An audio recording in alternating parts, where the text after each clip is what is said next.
All right. This is Mr. Dryer coming to you live from Minchville High School with another exhilarating and amazing AP government lesson. So, today we're going to talk about the federal bureaucracy. And as usual, I have the AP curriculum guidelines pulled up here for you to look at. Before I get into this, I just want to say the federal bureaucracy is sometimes referred to as the fourth branch of the U.S. government. What? You're already thinking? I thought there was only three branches, the legislative, the executive, and the judicial. Well, you are correct. Officially, there are three branches, and that is what Article 1, 2, and 3 of the Constitution talk about and establish. However, the federal bureaucracy has a lot of power to operate independently of these branches of government now. Even though it is part of the executive branch, it does have quite a bit of power on its own, and that is something we are going to be going over. And another big idea is that the federal bureaucracy has grown over the years.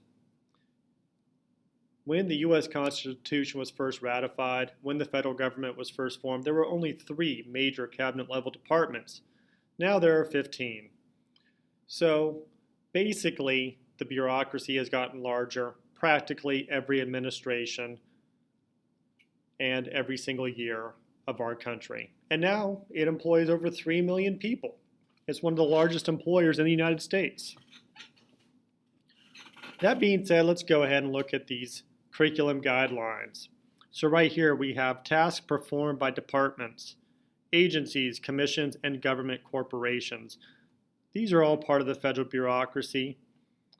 And I've rarely seen specific questions on the AP test that say, hey, what's the difference between a department and an agency? Let's just keep in mind that departments are the large sections of the federal government. We're saying things like the Department of Justice, the Department of Defense, and the people in charge of these departments are secretaries. Those people are appointed directly by the president, and the president can fire those people too. Agencies normally are a little bit smaller. There's a lot of agencies. We have the CIA, the FBI. Of course, there's little commissions. Government corporations fulfill something that a private industry could fulfill, but they probably wouldn't make any money doing it. A great example is the post office, or say Amtrak, or the Tennessee Valley Authority. Okay, so we have all these different parts of the federal bureaucracy.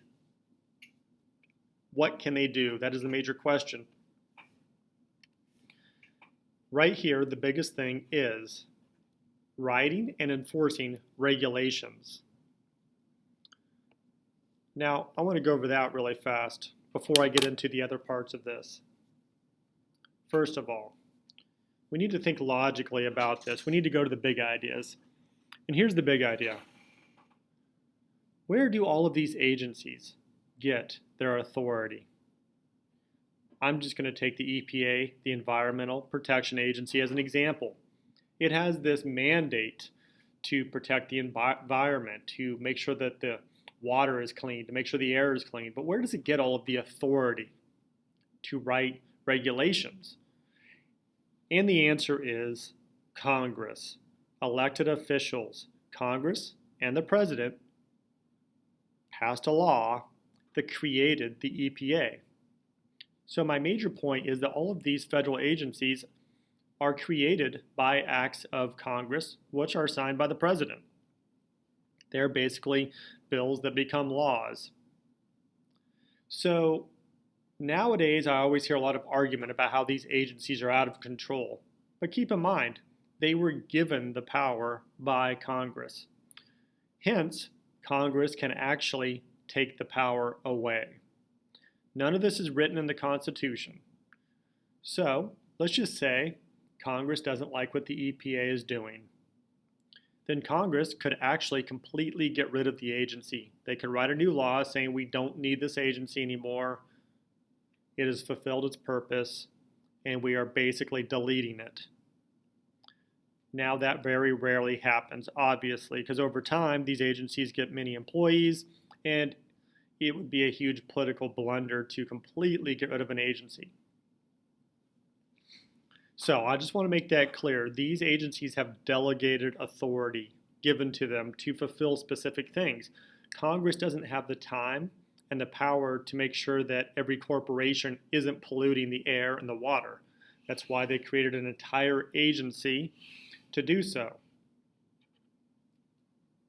So a regulation, to get back to this, is basically a law that is passed by a federal agency, and it goes through something called the rulemaking process.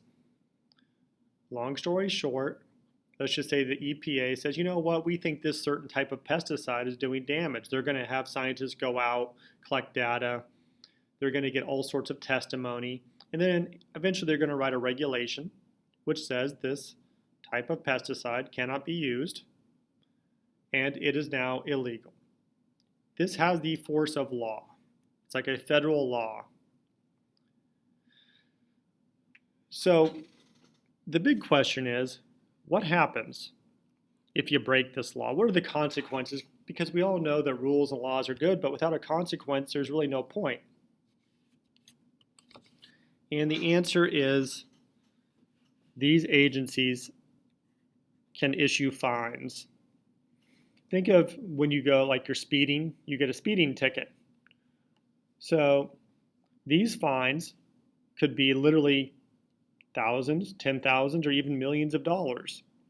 Basically, if a factory or corporation is still polluting the water or air, and I'm using the EPA as an example, and they're breaking a certain rule, they can be fined, and that's the way to punish them, to make sure that they are following these regulations.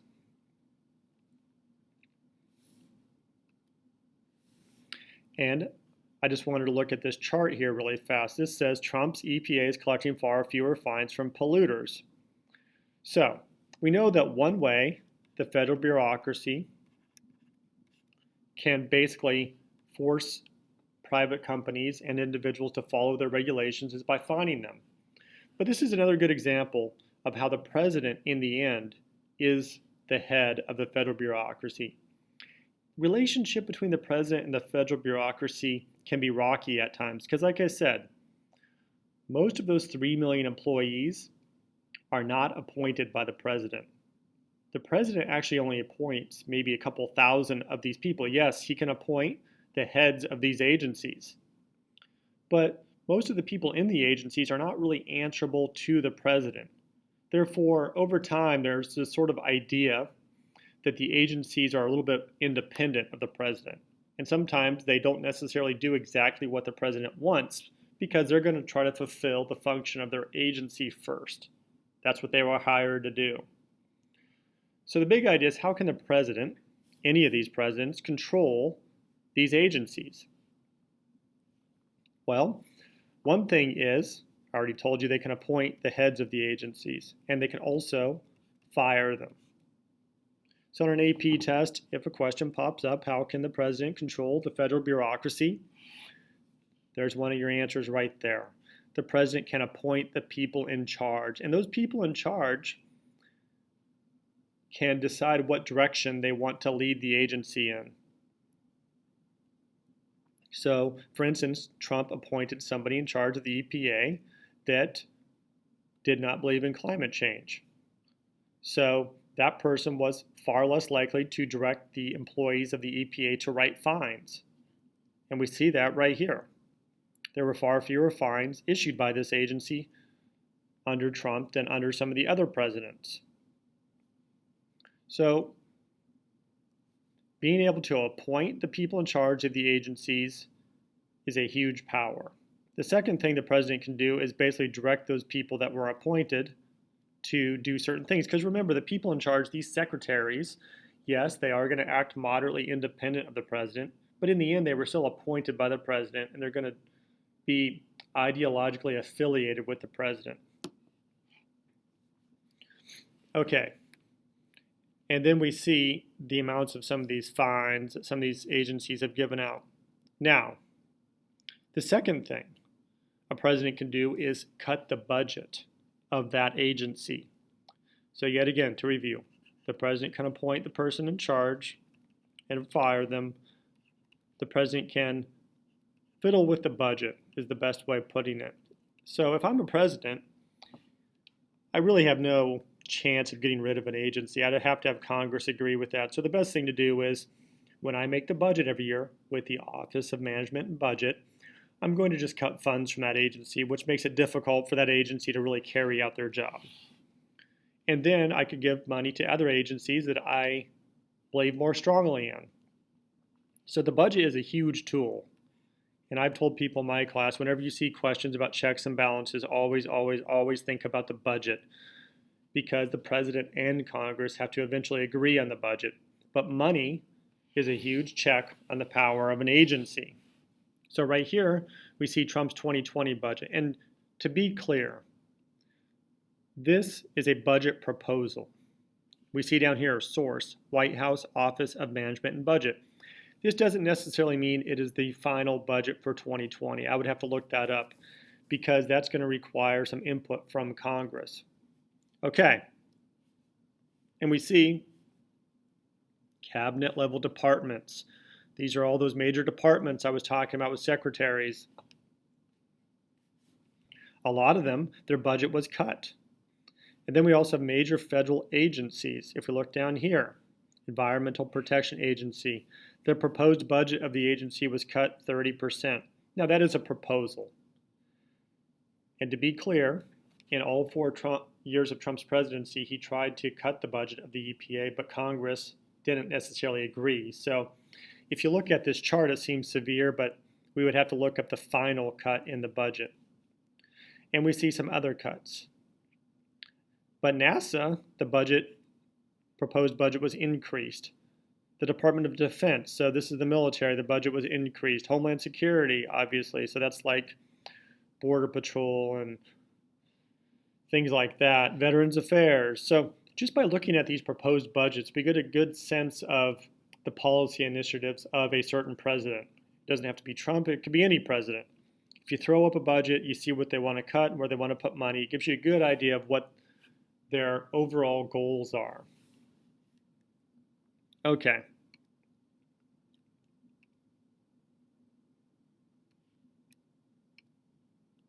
Now, let's go back to the rulemaking process really fast. In the end, the rulemaking process ends with regulations. Regulations have the force of law. Here's an example. The EPA writes regulations to implement the law. So they do a bunch of research and they write the regulation. Now, one thing I want to point out is the EPA asked for comments from the public and industry. So this is a good example of when stakeholders, people who are affected by these regulations, can get involved. So say you are a big factory that makes a certain type of pesticide that's about to be banned and that's going to be bad for your business. Then you can also have a bunch of scientists do a bunch of research, and you can also show up at these meetings and present your viewpoints to the EPA. Same thing with the public. And some of these regulations don't affect everybody in the US. They affect certain localities, certain states, etc. But the people involved and the people affected can provide the EPA with some feedback. Okay, then the EPA can either pass the regulation or not. Now, after a regulation is passed, then what checks do people have on this?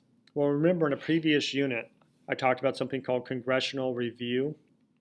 Congressional review is this idea that within 60 legislative days of these regulations being passed, Congress and the president can review them, and if they don't like them, they can strike them down. Now, it would have to be a majority of the House and the Senate and the president. So that is sort of a limited way of trying to get rid of regulations if you don't like them.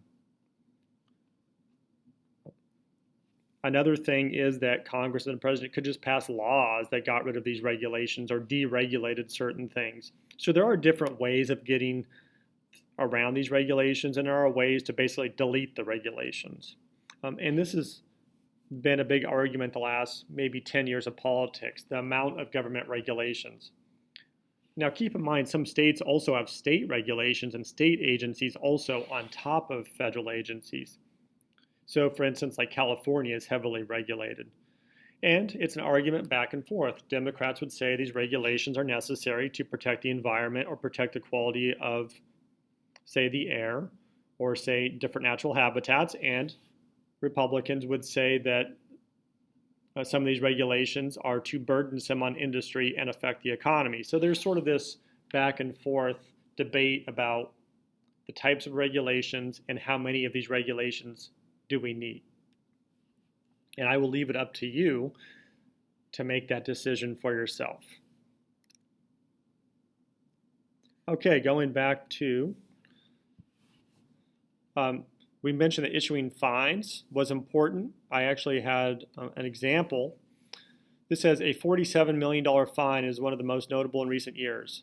So the EPA came about. This fine was levied by the EPA on an equipment manufacturer that broke the Clean Air Act, which is basically a law, and that law gave the EPA power to write regulations to make sure the air was clean. So this news bit is interesting because in the end, this manufacturer had 2,200 non-road vehicles. I don't know what they could be, but let's just say dump trucks or something. And they knew that these things were not meeting emissions standards, but they used them anyway, and these diesel engines were used on these vehicles anyway. So in essence, they were trying to get around the law, the regulation, and they were polluting. Well, the EPA found out and fined them $47 million. Okay, and the other thing I want to point out about these fines is that if the EPA fines you money, before they can do this, it goes through something called administrative adjudication. What this means is essentially the EPA takes this equipment manufacturer to a federal court. And there's an entire process where, of course, the equipment manufacturer can present evidence and defend themselves with lawyers, and then the EPA will basically try to prosecute them. And if the EPA wins this process, then the fine will be levied by a judge. So there is a legal process, there is a due process to levying these fines. Okay, I also found this. These are OSHA fines. This is a different agency.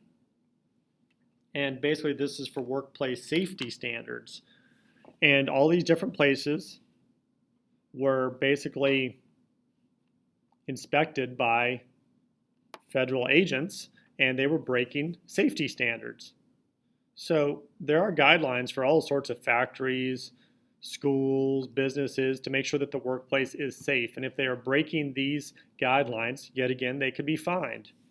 And this says that this one place, East Longmeadow Management Systems of Massachusetts, was fined $23,000.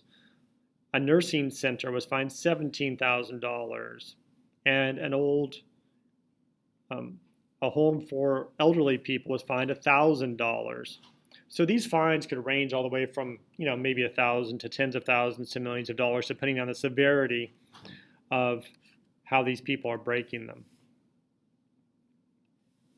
Okay, another thing we have here is testifying before Congress.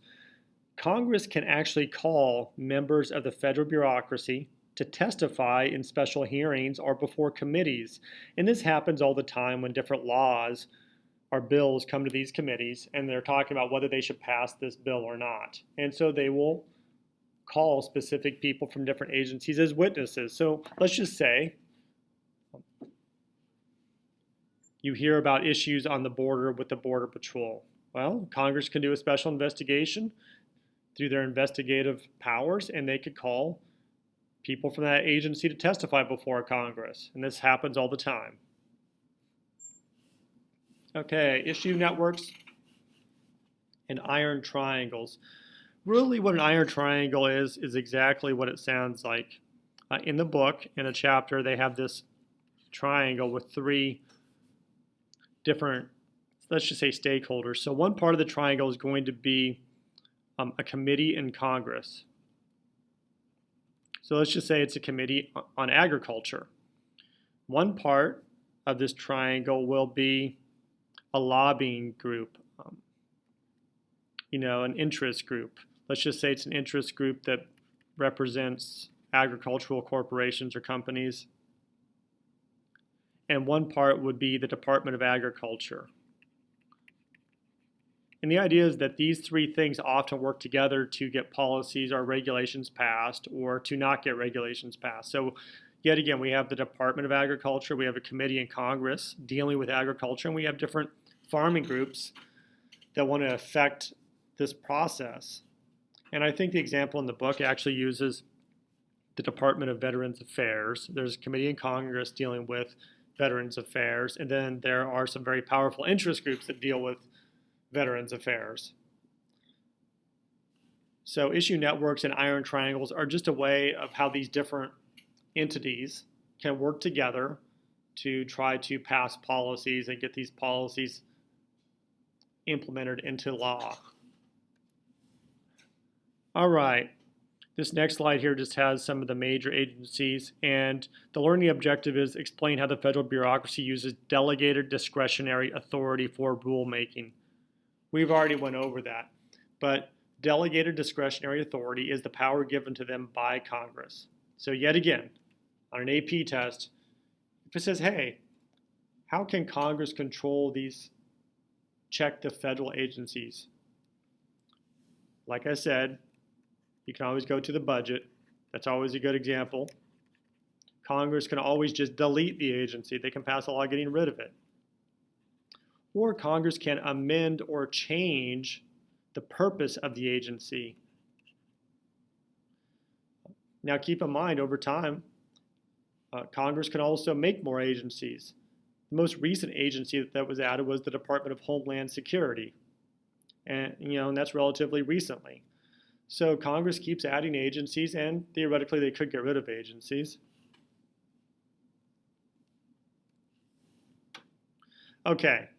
And yet again, this kind of goes over what we said. Explain how Congress uses its oversight power. That's a big term, oversight power, in its relationship with the executive branch. So the congressional oversight power means that they can basically make sure that these agencies are fulfilling their functions. And they can call them to witness. They can actually investigate the dealings of these agencies. So if they think the agency is not doing what it should do, they can initiate an investigation. They can call witnesses. And over here, we still have that example, committee hearings and power of the purse, which is the budget. And let's just think about this. These federal agencies are part of the executive branch. So Congress's power of oversight over the agencies sort of gives them a check on the power of the president. So the president could appoint someone, say to the EPA, but say the EPA is not doing what it's supposed to do based on the delegated authority it was given, then Congress could initiate an investigation. So basically, we're just seeing how there's a lot of checks and balances between the president, the federal bureaucracy, and Congress. And that's as it should be.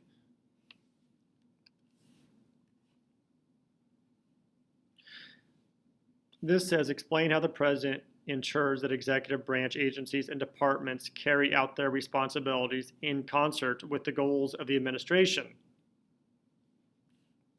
Well, this is always the problem, and you may have heard many presidents have always argued that these agencies are too independent and they're not doing what the president wants. So basically it's a tug of war sometimes between the president and the agencies, and it always depends on the policies of the president and the set goals of the agencies.